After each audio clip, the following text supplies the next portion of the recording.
Laugh until you cry? No, Skip. I just want you to know that we're better today than when we were living a trophy a month and a half ago. Really? Better today than we were a month and a half ago.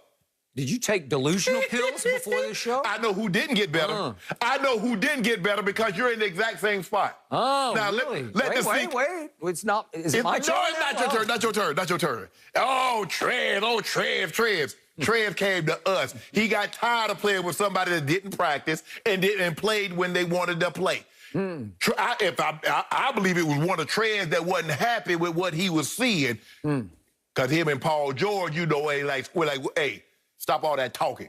Skip, look, the Lakers address need because, look, it's a fast turnaround, and they're going to be some nights that LeBron might sit out, and they got offensive firepower that can keep it going. You got guys, Schroeder can play the point, can create, can take LeBron off the ball. Trez coming off the bench. Wes Matthews, he's going to be our new guy. Probably will be what Avery Bradley. He will probably take the opposing team's best player, Skip. And I like it. I love what the Lakers have done. Rob Pelinka says, I'm not running any chance. He knew that Rondo was going to take the money and run.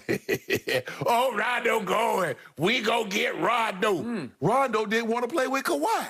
Trez got tired of playing alongside Kawhi. Well, apparently Rondo didn't want to play with LeBron either because he could have just stayed with the Lakers. So hold on, and get what? We wasn't gonna pay that. Remember, we signed him. It was only like $7.5 million a year. Remember, we signed him for $2.5. So that told you what we thought. $2.5. And guess what happened, Skip Bayless? That's what we do. We created a market for Rajon Rondo. We created a market. That's what we do. LeBron get guys paid. Nobody was giving Rondo that kind of money. That's what we did. But we got, you know, when a Gasol come to L.A., titles follow. Hey, Big Brother was there, got two. Now, my baby brother finna come and get one. He's not a baby anymore. Don't do that, Skip. He's a fossil. No. He can't move an inch. He moves enough, Skip. They needed a big. Once they lost Dwight, they needed a big. And they only need a big basically for 2 games, for 2 teams. Nurkic in Portland and Jokic in Denver. That's it. Because we saw what they did most of the playoffs. They morphed. They played Mars, so they'll play Dwight, and then all of a sudden they just went totally small. So now you're completely discounting Big Zoo and Ibaka? Skip. You don't think you need a big for that? First of all, if Ibaka hadn't earned that name, it's been over 6 years since he's made all defense. As a matter of fact, did you know this, Skip? That Marc Gasol averaged more blocks per game last year than Serge Ibaka. Now, you told me last week you would rather have Rondo as opposed to 5 blockers. Now you don't get Rondo, and now you trying to hype him up like he Hakeem Olajuwon. I'm not going to let you do it, Skip Bayless. You didn't get better. You did not get better, but we did. Is that all you got to say? Love it. Oh. I don't know how you can laugh when you have lost your 2 key pieces who gave you some real mental toughness, who brought you edge last year, who brought you some gray area nastiness that the Lakers don't have because they don't have that dog in them. You lost Rondo. I don't care. He didn't go to the Clippers, but he also didn't stay with the Lakers. He is out of the L.A. picture. You lost Dwight, and I still don't understand it because he even posted that he was going to stay with the purple and gold. It don't get old, said Dwight. And 5 minutes later, he's deleting because they pulled the rug out from underneath him. They verbally said, we got a deal for you. I guess that's what he and his agent said. And at the last second, I guess they thought they needed that money for Trez or maybe to keep KCP. I don't know. But at the last second... you could get paid KCP. They had bird rights. So you can spend all on him and not trying to get your cap. But the point was, Dwight Howard was a big deal to you last year. Yes, we'd love to have him back. Yes, you'd love him. You don't have him back. And now I start looking down the list and I say, wait a second, you don't have Danny Green. Do not underestimate what a cerebral, tough defender he is. Again, Wes Matthews is a physical defender, but he does it with his physicality. That's what we need. Not with his mentality. That's what we need. Not with his experience. We need that for deal with Kawhi and Paul George and some of those other guys. We get physical with them. So do you really think Wes Matthews is a better defender all around than Danny Green or Avery Bradley? No. Skip, I'm not saying Avery Bradley. But Avery Bradley, look, here's the thing.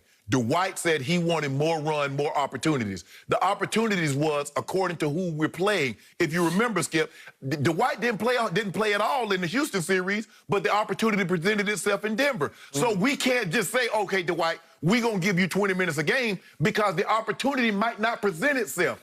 Avery Bradley said he wanted a long-term deal, but he took basically the same deal that he had on the table from the Lakers. I get it, Skip, I get it. He's probably going to get more run, but hey, he got him a ring. We thank Avery for his services, but we moving on. You're going to miss Avery Bradley. You did not miss him in the bubble. You won a title without him. Because every other team had big bubble trouble. You know it, and I know it. Why they got bubble trouble? Only LeBron's team didn't have any bubble trouble. Why is that? Because nobody wanted to be there. Everybody had mixed emotions about it for 100 different reasons. My guy had mixed emotions. He did not. He questioned whether he should be there after what's going on. He sniffed a cheap championship, and he won it. But what he stole it. But Skip, here's the thing. The way I look, LeBron approached the bubble like I approached college. Hell, if I'm here, I might as well get a degree. He's the only one who did that. What about Kawhi? The Cyclops still no emotion. He's the leader. I'm not finished with all of your losses. You lost JaVale. JaVale was a big deal to you. He didn't just block shots. When he blocked them, they stayed blocked. He was blocking them up into the 40th row. He brought energy. He brought intimidation, and he was a starter for you, and he is not there anymore. Yes, we traded him. We knew because they wanted Marc Gasol. Marc Gasol can shoot the three. Is he as good a rim protector? Probably not. But he's a better passer out of the post than JaVale McGee. Would you agree with that? Yep, he is. But is that what you want? Is a passer out of the post? Marc Gasol shot 19% from three in the playoffs. He averaged 6 points and 4 rebounds in the playoffs. In the year, he averaged 8 and 6. Okay, that's good. The more I watched him, it's like he moves glacially. He just barely moves. He's statuesque. Hold on. You make it seem like Nurkic is Elijah one. The only big that you got to worry about in the West is Yoke. You got to be able to put a body on him. You got to be able to be physical. Thank you for bringing that up, which brings me to your big signing of the weekend, Trez. Trez got exposed in the bubble. No. Trez, again, especially against Denver, had no chance trying to guard any big. Whether it was Plumlee or especially Jokic, he just couldn't guard him. You know why? Trez is listed at 6'8". I don't know. He might be 6'7", or he might be closer to 6'6". He cannot guard the post. He cannot rim protect. He is a liability on defense. He is a beast on offense. I give you that. He will attack like crazy. I think he was 4th in the NBA in points in the paint because that's what he does. Live there. He can't shoot, but he can attack. So is that all you got? Because your defense just took a huge hit.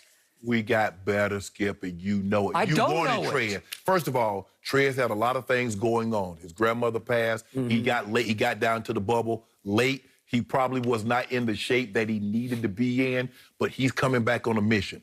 You know that. Okay. Now, so this is Montrezl Harrell. Yeah. The 6th man of the year. Yes. And all of a sudden, I see a headline, he is signed with the Lakers. And I think, who did they have that kind of money? Because the 6th man of the year on the open market? Yeah. You should get 20, 25 million. No, not the bigs. Wait a second. He got 2 years at $19 total million? Yeah. Like 9.3 and 9.7 are the breakdown? That's the mid-level exception. Okay, 9.3 and 9.7 for the 6th man of the year. And I'm thinking, wait a second. Oh, now I remember. He's a clutch client. What I got to do here? He was a clutch client. Then he fired Rich Paul. Then he rehired Rich Paul. And somehow he became a Laker because LeBron was the one who created Clutch Agency. So he sort of oversees it. So wait a second.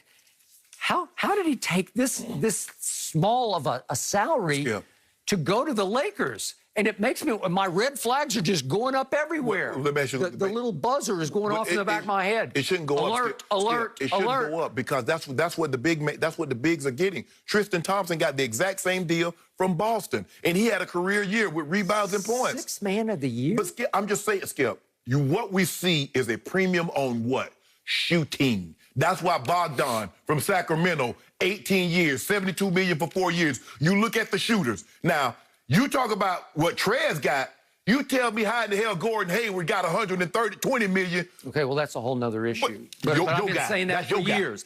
Who? Your guy did that for him. I know, he did. But I've always told you, he's the worst GM in the history of basketball. And he is by far the greatest player in the history of basketball.